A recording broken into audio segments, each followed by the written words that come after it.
Dinner that night was supposed to be ordinary. I set the table myself, the same way I always had since Margaret, my late wife, passed away. 3 plates, 3 sets of silverware polished until they reflected the light of the chandelier, and a bottle of red wine I hadn't touched in months. Amelia and her fiancé, Trevor, were coming over. I told myself it was just another family meal, but deep inside I was hoping, praying, for a hint of warmth from my daughter. Amelia walked in first, her heels striking the hardwood floor like sharp warnings. She looked beautiful, but in a cold, untouchable way. Blonde hair pulled back tightly, a sharp black dress, her chin raised a fraction too high. Trevor followed, grinning like a man who thought he already owned the place. "Dad," Amelia said, brushing past me without a hug. Her perfume lingered, expensive, strong, suffocating. "I hope dinner won't take forever. We've got people to meet later." I swallowed my irritation. "It's already on the table." We sat. The clinking of cutlery filled the silence at first. I watched Amelia laugh softly at something Trevor whispered, her smile one I hadn't seen directed at me in years. I used to be the center of her world, her anchor. Now I was a burden. "So, Dad," Trevor said casually, swirling his wine. "Amelia and I were talking. Don't you think this house is a bit big for you now?" I felt my fork pause mid-air. "Big?" I repeated. "Yeah," Amelia chimed in, her voice clipped. "You're 60. It's too much for you. You could move somewhere smaller, maybe a retirement condo. It'd be easier on you."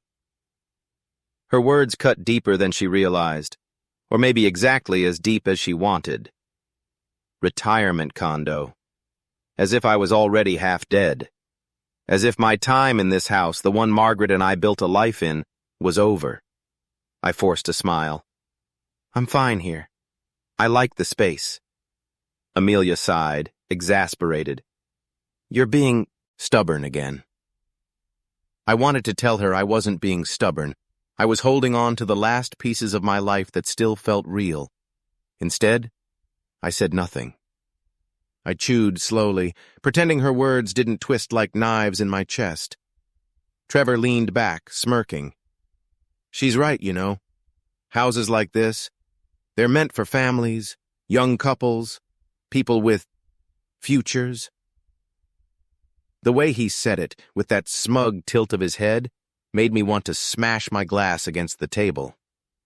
But I held my breath. Dinner dragged on. I watched my daughter carefully, her eyes glittering not with love, but calculation. Every laugh she shared with Trevor, every dismissive glance my way, confirmed something I'd been trying not to see. She didn't just think I was in the way. She wanted me gone. Later, when I was clearing the plates, I caught a whisper. I wasn't supposed to hear it, but I did. Amelia leaned toward Trevor, her voice a razor disguised as silk. "Once he's out of the way, the house is ours." I froze. The dish slipped from my hand, shattering into porcelain shards across the kitchen floor. My heart thundered louder than the breaking plate. My own daughter, my Amelia, was plotting against me. And in that moment I knew. This wasn't just about a house.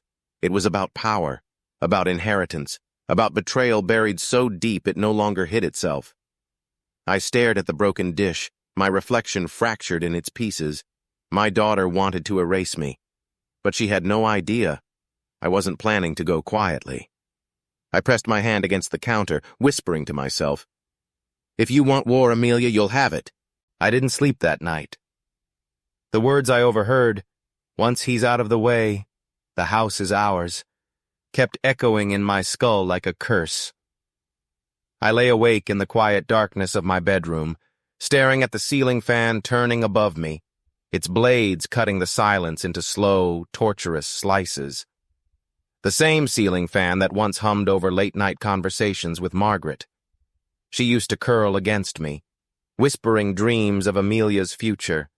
She believed our daughter would carry our legacy, that she'd take this house and fill it with laughter again when we were gone. But Margaret hadn't lived long enough to see what Amelia had become. Maybe it was better that way. In the morning, I walked past Amelia in the kitchen. She barely looked up from her phone. Trevor was there too, sipping coffee like he owned the place. "Morning," I muttered. "Morning," Amelia replied flatly, not bothering to meet my eyes. I poured myself coffee and sat at the table. Watching her scroll through her phone while Trevor leaned in close made me think back to when she was 8 years old. She used to sit right here, her little legs swinging under the chair, telling me about her day at school. Her eyes would light up when I praised her drawings, her smile wide and innocent. Back then, she loved me. Or maybe she just needed me. Children's love is sometimes nothing more than need disguised as affection. Now she needed something else, and love was nowhere in sight. I decided not to confront her. Not yet. Silence can wound more deeply than anger, and I wanted her to think I was blind to her schemes. But I wasn't. Later, I went up to the attic, a place I hadn't visited in years. Dust floated in the sunlight like tiny ghosts. Boxes stacked high smelled of old wood and forgotten memories. I pulled out a crate labeled Margaret. Inside were her belongings, journals, scarves, even her favorite porcelain vase. I said my fingers along the rim, remembering how she'd place fresh flowers in it every Sunday. Buried beneath the fabric was an envelope, yellowed, sealed, my wife's handwriting on the front, "For Richard, when she turns 25. I froze. She, meaning Amelia. My hands trembled as I opened it. Inside was a letter in Margaret's neat script.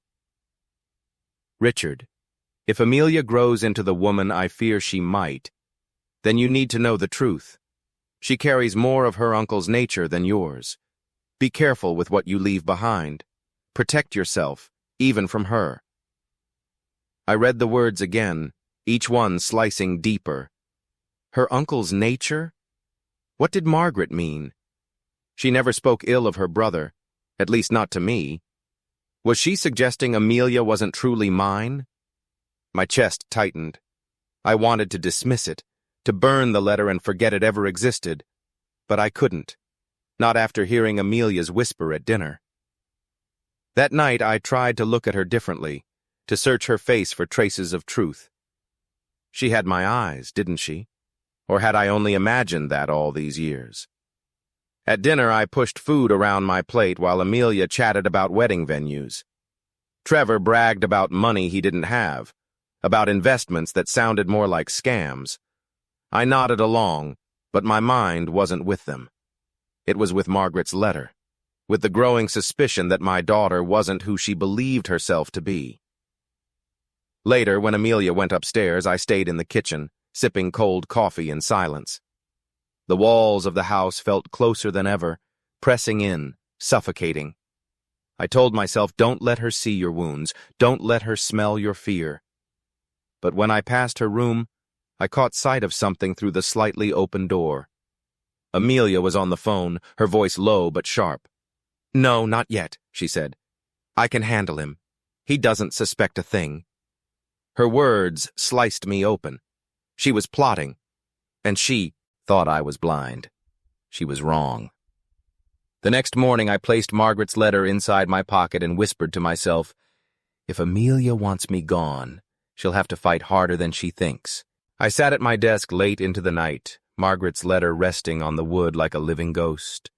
The words kept burning in my mind. Protect yourself, even from her.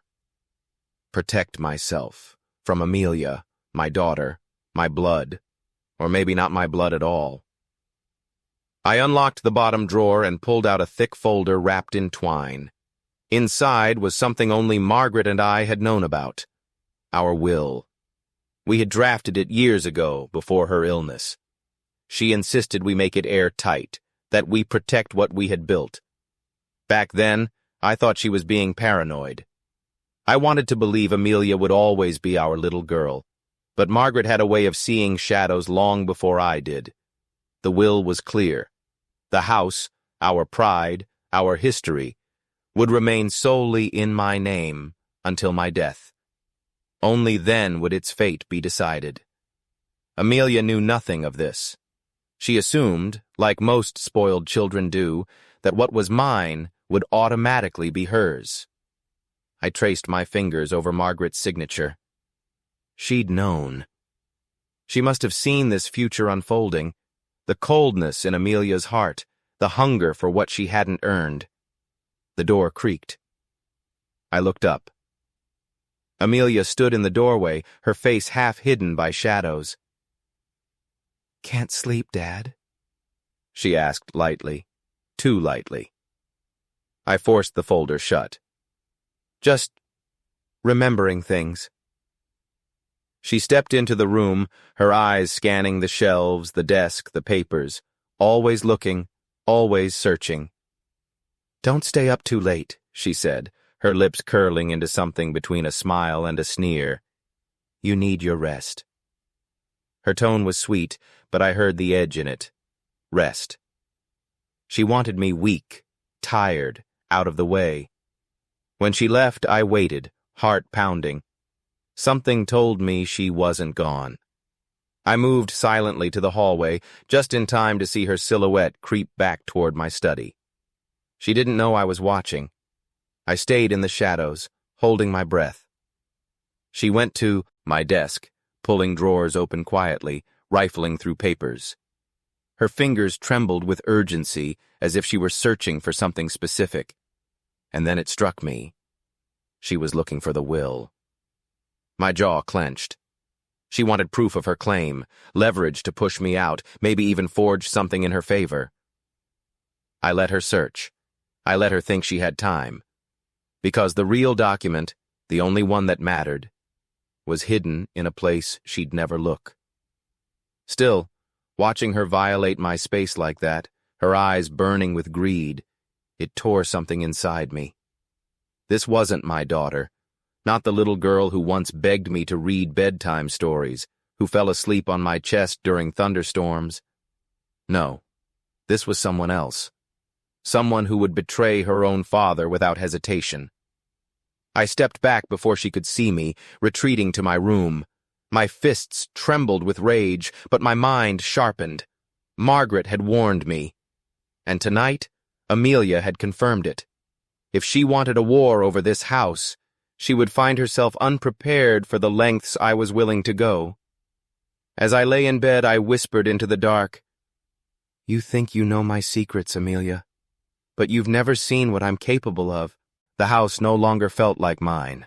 Every creak of the floorboards, every echo of laughter that wasn't mine.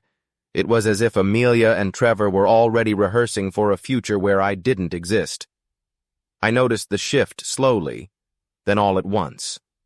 They began treating the place less like a guest's stop and more like their rightful domain. One Saturday morning, I walked downstairs to find half a dozen strangers sitting in my living room. Amelia and Trevor were pouring drinks, laughing, entertaining, as though they were the hosts and I was some unwelcome ghost.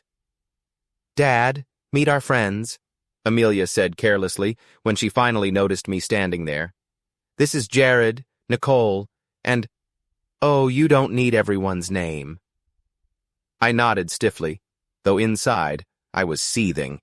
My home was being invaded, my walls echoing with the chatter of people who didn't know a single memory this house carried. Trevor clapped me on the back, his grin wide.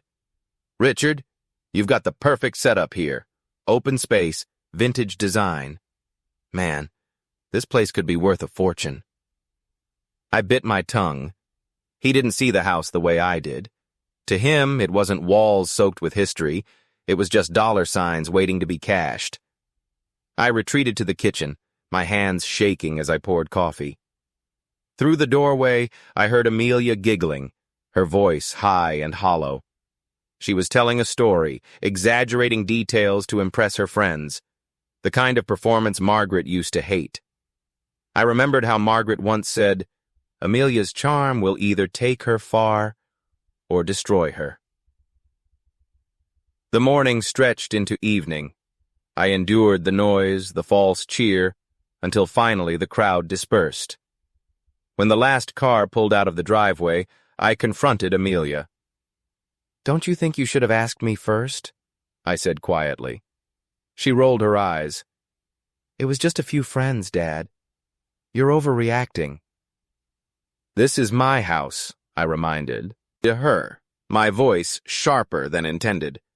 Her lips curled into a smile that chilled me. "For now." Trevor placed an arm around her shoulders, smirking. "We're just making ourselves comfortable, Richard. You know. Preparing for the future." My stomach twisted. The audacity of it. The assumption that I was temporary, disposable.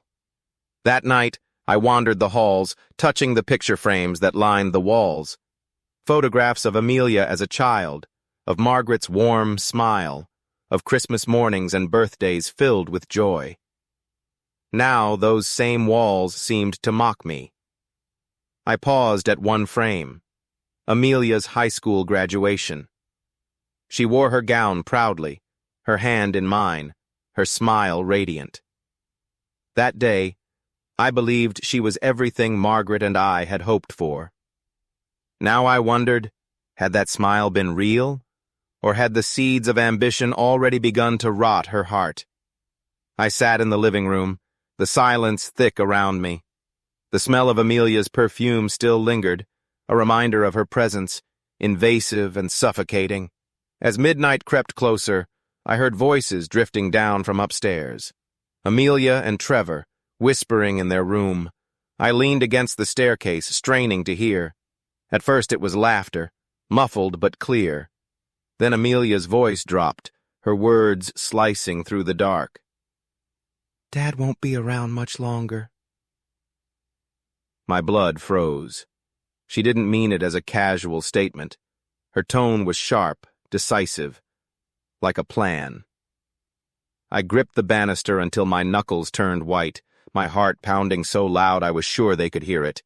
I wanted to burst into the room, to demand answers, but I stayed rooted to the spot, listening, waiting.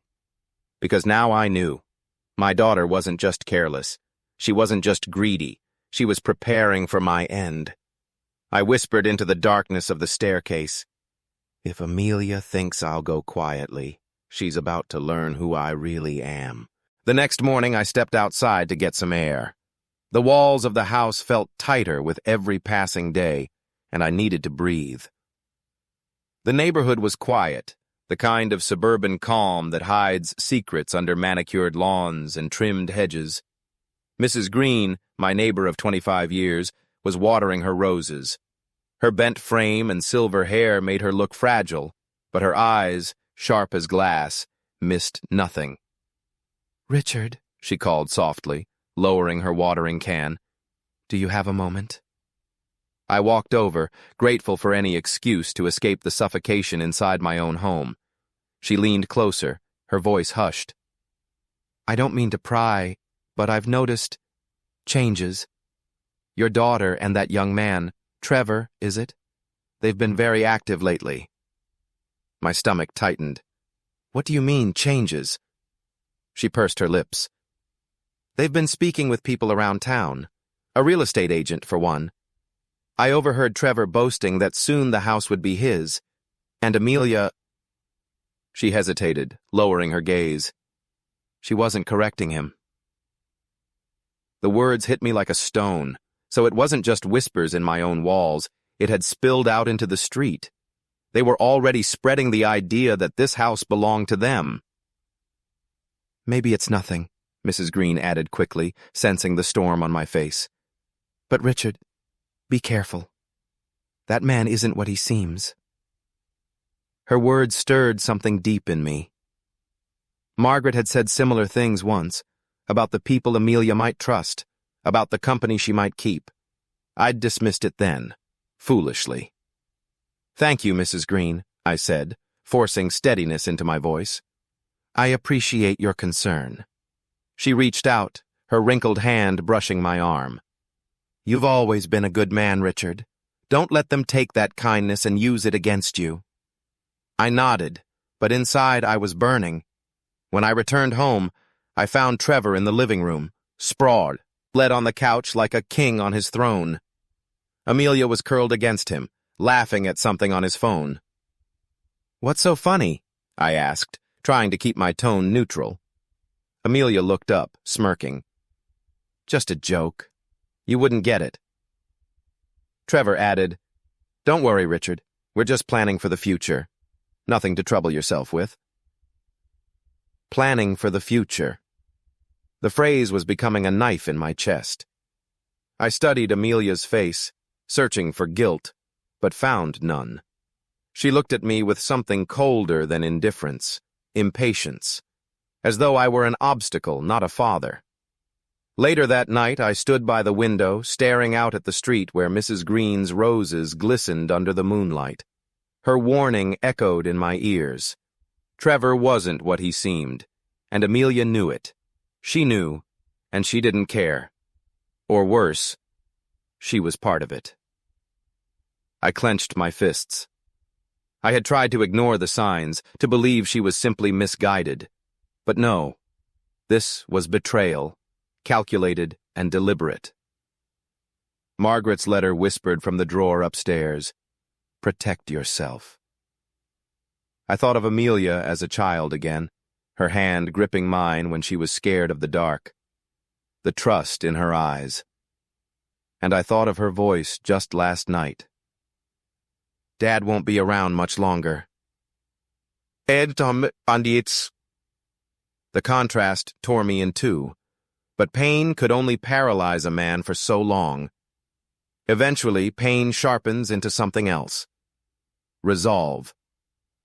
As I turned from the window, a chill ran down my spine.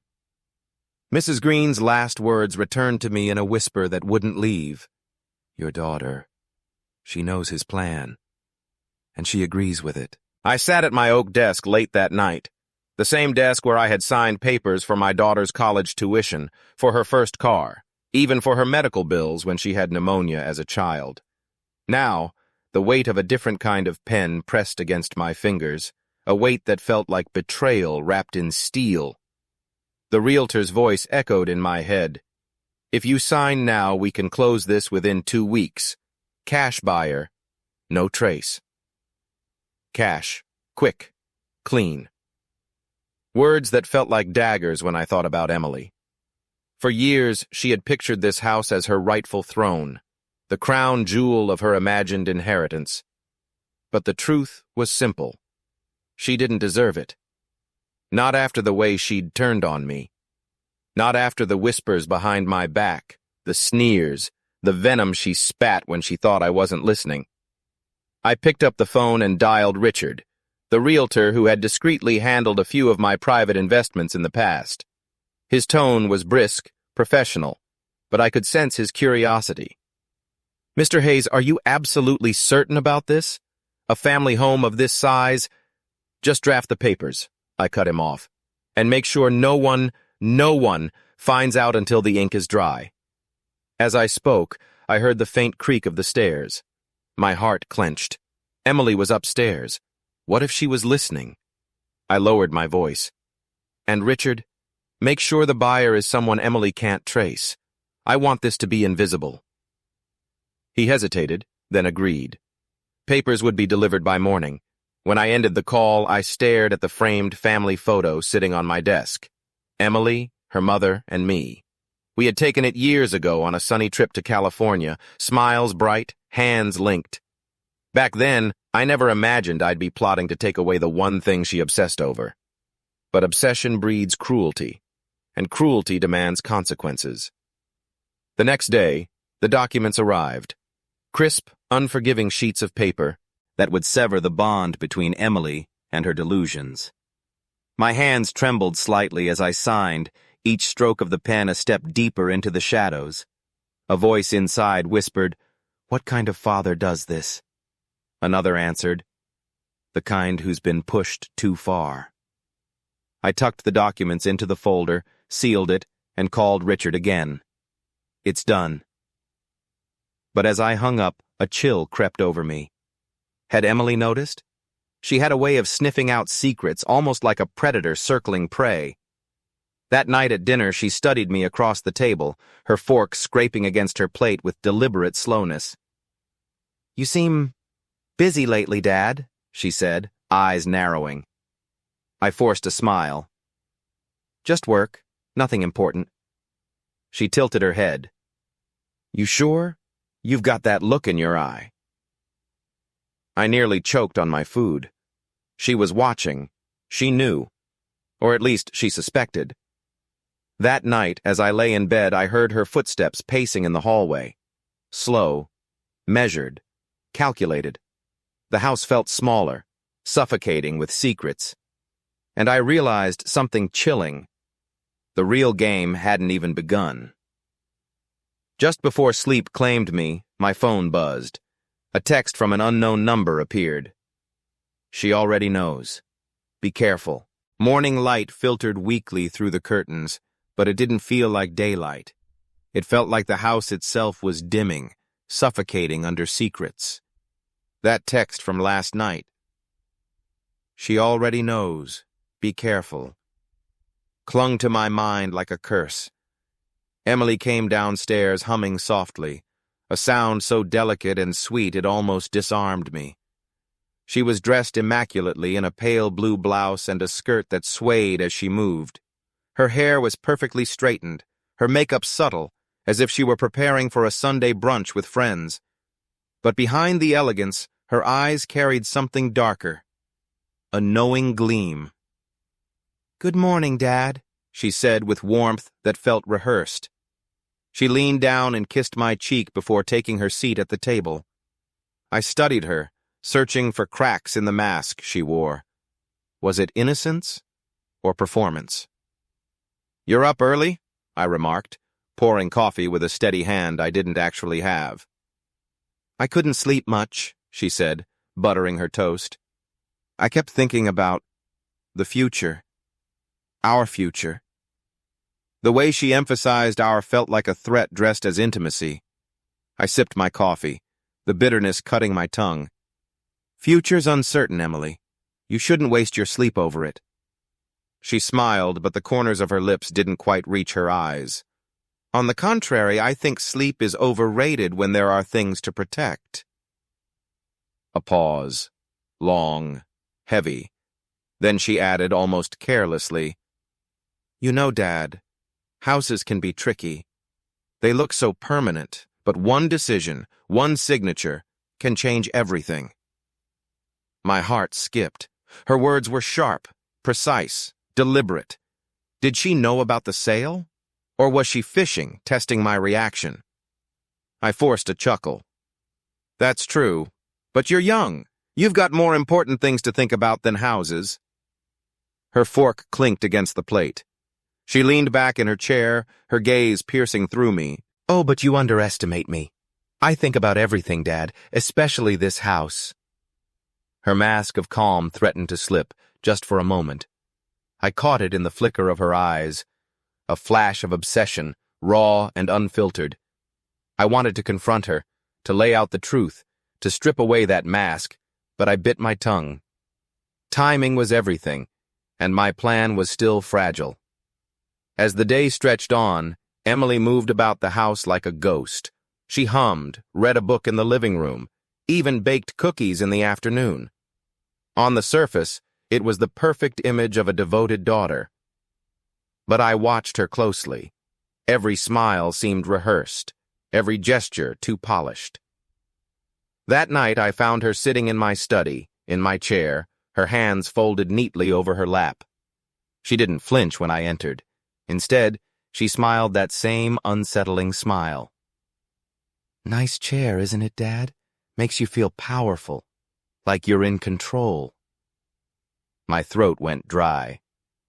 "Don't get too comfortable," I said flatly. She tilted her head. "I won't. After all, everything in this house is temporary, isn't it?" Her words cut deeper than any knife. She knew something. The mask she wore was cracking piece by piece. That night, as I shut the door to my bedroom, I whispered to myself, "She's not my daughter anymore. She's a rival wearing my daughter's face. At 2 a.m., I woke to faint sounds in the study, papers rustling, a drawer opening. When I rushed out, Emily was gone, but the folder with the signed sale documents was no longer in my desk. I tore through the study like a madman. The desk drawers hung open, papers scattered across the floor like fallen leaves. My breath came hard and fast, and sweat trickled down my neck despite the chill of the night. The folder was gone. The folder that held my betrayal. My hands gripped the edges of the desk, knuckles white. How had she gotten to it? I locked it. I know I locked it. Yet Emily had always been clever, always had a way of slipping past boundaries like water through cracks. From upstairs, I heard the faint creak of floorboards. My chest tightened. She was awake. She wanted me to know she'd been here. I marched up the staircase, each step heavier than the last. Her bedroom door was ajar, light spilling into the hallway. I pushed it open without knocking. Emily sat cross-legged on her bed, the folder resting neatly on her lap. She didn't look startled, didn't even flinch. Instead, she smiled like a cat caught playing with its prey. "You dropped something, Dad," she said sweetly, tapping the folder. "Give it to me." My voice was sharp, commanding, but it cracked in the middle. She tilted her head, studying me. "Interesting papers. Quite a signature you've got. I didn't know you were planning on selling our house." Her emphasis stung like acid. I stepped closer, trying to keep my face stern, though I could feel the blood draining from it. "You shouldn't be snooping through things that don't concern you." "But they do concern me," she whispered, her eyes glinting with something between triumph and cruelty. "This house is my future, my inheritance. And you were just going to, what, erase it? Sell it out from under me like I don't matter?" Her voice cracked, not from weakness, but from fury straining to stay controlled. "You don't understand," I began, but she cut me off. "No, Dad, you don't understand. You think you hold all the strings, but you forgot. And something. I know you. I know how you hide things, how you lie to protect your image. But this?" She lifted the folder, shaking it slightly. "This isn't just business. This is war." The word war froze the air between us. I reached out slowly, trying to take the papers from her hands. She pulled them back instantly, clutching them to her chest like a shield. "If you don't tell me the truth, I'll make sure everyone knows what you've done," she threatened. "Mom's side of the family, the neighbors, even your precious business partners. How do you think it will look when your own daughter exposes you?" Her manipulation was sharp, almost surgical. I could feel my grip on control slipping. "You wouldn't dare," I said through gritted teeth. She leaned forward, her eyes locked onto mine, her voice calm and chilling. "Try me." The silence that followed was unbearable. For the first time, I realized Emily wasn't just my daughter anymore. She was my opponent. Ruthless, calculated, obsessed. Finally, she slid the folder into her nightstand drawer and closed it with a quiet click. "You want these papers, Dad? Then you'll have to earn them back. Or maybe I'll just hold on to them until I decide what to do." Her words wrapped around me like chains. I stormed out of the room, my pulse hammering in my ears. The house I once called home was no longer mine. It had become a battlefield, and Emily had just claimed the first victory. At dawn, when I returned to the study, I found a note on my desk in Emily's handwriting. "The house is mine. Don't fight me, or you'll regret it." I stared at the note Emily had left on my desk, the words etched into my mind as if carved by a knife. "The house is mine. Don't fight me, or you'll regret it." Regret. Such a simple word, but coming from her, it felt like a prophecy. I sat down heavily in the chair, the weight of my choices pressing on me. For years, I had been the one making the rules, the one who provided, the one who decided. Now, the balance had shifted. My own daughter held my secret in her hands, and she was daring me to challenge her. By noon, She came downstairs, calm as ever, sipping coffee as though nothing had happened. The morning sunlight caught her face, highlighting the sharpness of her features, the cold edge of her smile. "You read my note?" she asked casually. "I did," I replied. "Good. Then we don't have to pretend anymore." She set her cup down with a soft clink. "This house belongs to me. You can keep living here, of course, but the deed, when it's mine, will be transferred into my name. That's the bargain." I laughed bitterly, shaking my head. "A bargain? You call blackmail a bargain?" She tilted her head, unbothered. "Blackmail, bargain, negotiation. It's all the same. You've taught me that, Dad. Life is about leverage, and right now I have it." Her words cut deep because they weren't wrong. I had built my career, my reputation, on strategic moves, on knowing people's weaknesses and pressing them when the time was right. Now my own daughter was using my tactics against me. I tried to steady my tone. "You don't know what you're doing, Emily. You're playing with fire." She smirked. "Maybe. But isn't fire what you used when you burned all your bridges, Dad? When you lied about your fortune? When you kept me in the dark for years about what was really yours?" Her voice rose, trembling with suppressed rage.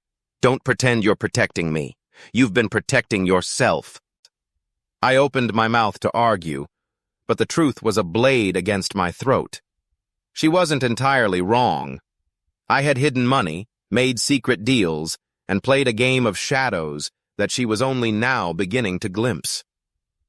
I leaned forward, lowering my voice.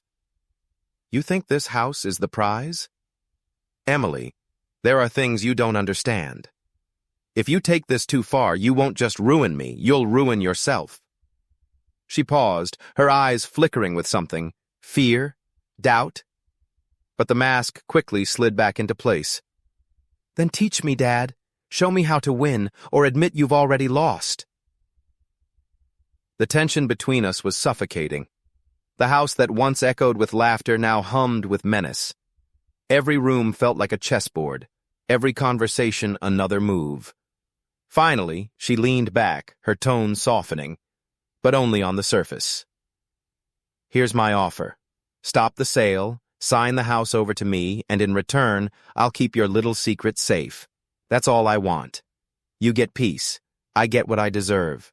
Simple." Her words carried the illusion of mercy, but I knew better. This was no deal. This was entrapment. I forced a calm nod, buying time. "I'll think about it." She smiled, satisfied as if she had already won. "Good. Don't take too long. Some secrets have a way of slipping out if they're ignored."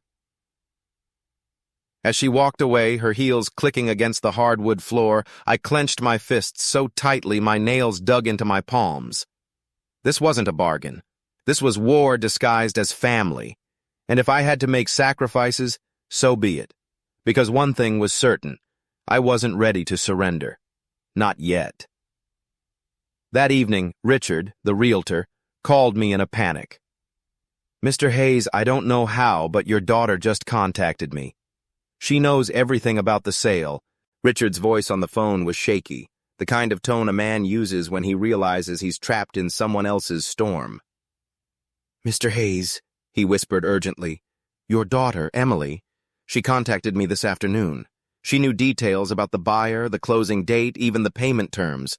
I swear I never said a word. How the hell did she find out?" My chest tightened. She has her ways. "She threatened me," Richard continued, his voice cracking. "Said if I didn't pull the sale immediately, she'd go public with my involvement. She knows about other deals too, Hayes. Things I can't afford to have questioned." I closed my eyes, pressing a hand to my temple. Emily had outmaneuvered me again. She hadn't just stolen the papers, she'd gone straight for my ally, infecting him with her poison. "She doesn't run this show," I said firmly, though the conviction in my words wavered. "I do." There was silence on the line, then Richard whispered, "Not anymore, you don't." and the call ended. I sat there in my study, the house eerily quiet except for the ticking of the old grandfather clock in the hall. Each tick felt like a countdown, a reminder that my control was slipping away piece by piece. That evening, Emily appeared in the doorway. She didn't ask to come in. She just leaned against the frame, her arms folded, her eyes shining with mockery. "So," she said softly, "did Richard tell you the news?" Her casual tone was more dangerous than shouting. I glared at her. "You've crossed a line." "No, Dad," she corrected, stepping into the room. "You crossed the line when you tried to erase me. I'm only playing catch-up." Her confidence was unsettling. She circled the room slowly, her fingertips brushing the edge of the shelves, the spines of my old books, the frames of family photos, like a predator circling prey. "You know what I realized?" she murmured. "All my life, you've hidden the power, the decisions, the money, the stories. But now I get to write the ending." "Careful, Emily," I said, my voice low. "Endings aren't always what we expect." For the first time, her mask slipped, just slightly.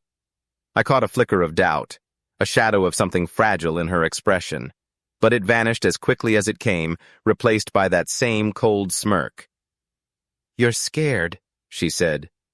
"I can see it in your eyes, and you should be." I didn't answer. Instead, I watched her leave the study, her words hanging in the air like smoke. Later that night, I called Richard back. He didn't answer. Panic began to set in, and I dialed again and again until finally he picked up. His voice was hoarse, broken. "I can't help you anymore," he muttered. "Emily's not bluffing. She knows too much. You're on your own." Click. The line went dead. My last ally was gone. The chessboard I thought I controlled had shifted entirely, and Emily stood at the center, pulling strings I didn't know she had. As I sat in the dark study, I whispered aloud, as if the house itself were listening. "She's not my daughter anymore. She's my enemy." When I finally turned out the light and walked toward my bedroom, I stopped cold. On the wall of the hallway, written in bold red marker, were the words, "The house chooses its heir, and it chose me." The words on the wall burned into my mind. The house chooses its heir, and it chose me. My blood ran cold. It wasn't just defiance anymore, it was obsession. Emily had turned this house into something holy in her mind, a shrine to her future, her legacy. She wasn't just fighting for walls and bricks. She believed it was destiny. I stood frozen in the hallway, the red marker gleaming under the dim light. My hand trembled as I touched the writing. It smeared slightly, staining my fingertips. She wanted me to see it. She wanted me to feel cornered. "Emily!" I roared, my voice echoing through the house. "Get down here!" For a moment, silence. Then slow footsteps descended the staircase. Emily appeared, calm as ever, her arms crossed, eyes cold and unyielding. "Do you like it?" she asked, tilting her head toward the wall. "It's the truth, Dad. The house knows who it belongs to. It's been mine all along. You just refused to see it." "You've lost your mind," I spat. "This obsession will destroy you." She laughed, soft and cruel. "Destroy me? Or destroy you?" The tension between us crackled like a live wire. My heart pounded so loudly I could barely hear my own thoughts. She wasn't just my daughter anymore. She was my rival, my accuser, my executioner waiting to strike. "You've twisted everything," I said, stepping closer. "Family isn't about power or inheritance. It's about trust, about loyalty. Things you clearly don't understand." Her eyes narrowed, and her smile faded. "No, Dad. Family is about survival. You taught me that without even realizing it. Every time you lied, every time you hid your fortune, every time you treated this house like a throne, you showed me that survival is the only thing that matters. And now, I'm surviving better than you. Her words stung deeper than any knife. I wanted to scream at her, to shake her, to remind her of the little girl once clung to my hand in the park, begging me to push her higher on the swings. But that girl was gone. Emily moved past me, her shoulder brushing mine with deliberate force. Sign the house over, Dad. End this. Or I'll end it for you. I turned, my voice cracking. And if I don't? She stopped, her back to me. The silence stretched before she finally whispered, Then you'll see just how far I'm willing to go. When she disappeared into her room, I sank into a chair, my chest heaving. The house felt like it was collapsing in on me, walls closing tighter with every passing second. Later that night, I locked myself in the study. I pulled out old letters, photographs, and documents, the evidence of everything I had built, everything I had hidden. If Emily wanted war, she would get it, but she would never understand the full cost of victory. My hand hovered over my phone. I thought about calling someone, an old friend, a lawyer, even the police, but who would believe me? Who would see Emily as the predator she had become and not the victim she pretended to be? I sat there until the clock struck midnight, staring at the papers that held my secrets. The lines between father and enemy had blurred beyond recognition. And as exhaustion finally pulled me under, one thought haunted me. Maybe Emily wasn't the only one losing her mind. At 3 a.m. I woke to the sound of footsteps outside the study. When I cracked the door open, I found a small box sitting on the floor. Inside was a single house key and a note in Emily's handwriting. This is the only key that matters now. Tomorrow we decide who keeps it. The key lay in my palm like a weapon. A small, ordinary thing. Cold metal, unassuming. But in that moment, it felt heavier than the entire house. Emily's note was still inside the box, her handwriting sharp and deliberate. This is the only key that matters now. Tomorrow, we decide who keeps it. She wasn't bluffing. I could feel it. Tomorrow wasn't just a deadline, it was a declaration of war. Morning came with a strange stillness. No birdsong, no footsteps above me, just the eerie silence of a house holding its breath. I brewed coffee, my hands shaking so badly I spilled half of it onto the counter. Every creak of the floorboards made me flinch. Every shadow felt alive. At 10 a.m., Emily entered the kitchen. She was dressed in black, as though attending a funeral, mine perhaps. Her hair was pinned back, her makeup flawless, her posture regal. She didn't sit. She stood across from me, her arms folded, eyes unblinking. Today's the day, she said softly, almost reverently. Emily, I began, my voice raw, this has gone too far. You're letting greed eat you alive. It's not just a house. It's not worth destroying us. Her lips curled into a cold smile. You're wrong, Dad. It's not greed. It's justice. For years you controlled everything. The money, the choices, even me. This house is proof that I can finally control you. I slammed my fist on the table, startling even myself. I'm your father, not your enemy. She leaned closer, her voice dropping to a whisper. You're both. We stood locked in silence, two adversaries in a home that had once been our sanctuary. I could see her resolve, hard and merciless. She would never back down. Finally, she placed her hand on the counter, palm open. The key. Give it to me, and this ends. I clenched my fist around it until the edges cut into my skin. If I give it to you, Emily, you'll win the house, but you'll lose everything. Else, your soul, your family, your humanity. Is that the victory you want? Her eyes glistened, but not with tears, with fury. I already lost you, Dad. A long time ago. The words struck like a blade, cutting deeper than any threat she had made. I pulled the key from my fist and set it on the counter between us. It gleamed in the morning light, the final piece of this cruel game. She reached for it slowly, her fingers trembling just slightly.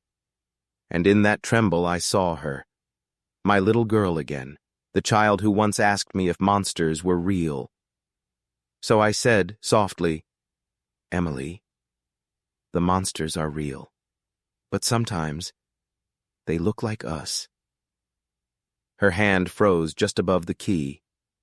Our eyes met, father and daughter, locked in a moment that felt like it stretched forever. Then, with deliberate calm, I swept the key off the counter and into my pocket. "No," I whispered, "not today." Emily's face twisted, fury flooding her features. She slammed her hands onto the counter. "You'll regret this!" she screamed, her voice breaking into a raw, jagged sound. I turned and walked out of the kitchen, my legs heavy, my heart racing. Behind me I heard the crash of a glass shattering against the wall, followed by the hollow sobs of a daughter who had lost, but not surrendered. Upstairs, I locked myself in the study. My plan was complete. The papers were signed, the buyer confirmed. By the time Emily realized what had happened, the house would no longer belong to me, or her. It would belong to a stranger. A stranger who had no stake in our war, no history tangled in these walls. The cost was brutal, but I had chosen it. Because in this game, victory wasn't about winning. It was about making sure the other person couldn't claim the crown. I sank into my chair, exhaustion crashing over me. Outside the study door, I could hear Emily pacing, her rage echoing through the halls. The house no longer felt like a home. It felt like a tomb, filled with ghosts of love and trust that once lived here. When the clock struck midnight, I whispered to myself, "Revenge is never clean. It stains everything it touches, and sometimes it leaves you wondering who the real monster was." The next morning, I found a letter slipped under my door. Emily's handwriting shaky this time. "If the house is gone, then so are we. You've chosen war, Dad. Now I'll show you how far I can go."